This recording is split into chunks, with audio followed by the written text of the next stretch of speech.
بسم اللہ الرحمن الرحیم۔ السلام علیکم۔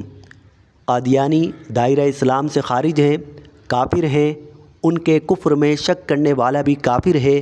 قادیانی ختم نبوت کے منکر ہیں، نبی علیہ السلام کو آخری نبی نہیں مانتے، اور جو بھی ختم نبوت کا منکر ہو، نبی علیہ السلام کو آخری نبی نہ مانے، یہ کہتا ہو کہ کوئی نبی علیہ السلام کے بعد بھی کوئی نبی آ سکتا ہے، تو ایسا شخص دائرہ اسلام سے خارج ہے۔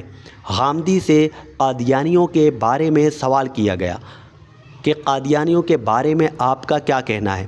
اچھا، واضح رہے کہ قادیانی اپنے آپ کو مسلمان کہتے ہیں، حالانکہ ختم نبوت کے انکار کی وجہ سے وہ مسلمان نہیں، دائرہ اسلام سے خارج ہیں، اور پاکستان کے آئین اور قانون کے مطابق بھی انہیں اپنے آپ کو مسلمان کہنے کا حق حاصل نہیں ہے۔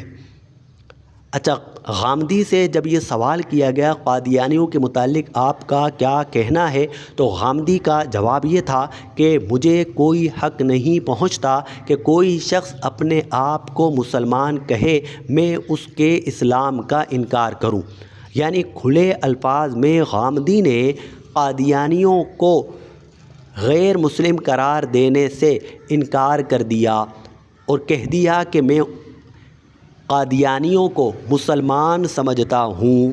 اور یاد رکھیں، جو شخص قادیانیوں کو مسلمان سمجھے وہ خود کافر ہو گیا، کیونکہ جو شخص نبی علیہ السلام کے آخری نبی ہونے کا انکار کر رہا ہے، اور غامدی کہہ رہا ہے کہ ٹھیک ہے، بھلے وہ انکار کر رہا ہے لیکن اپنے آپ کو مسلمان تو کہہ رہا ہے، لہٰذا میں اسے کافر نہیں کہہ سکتا۔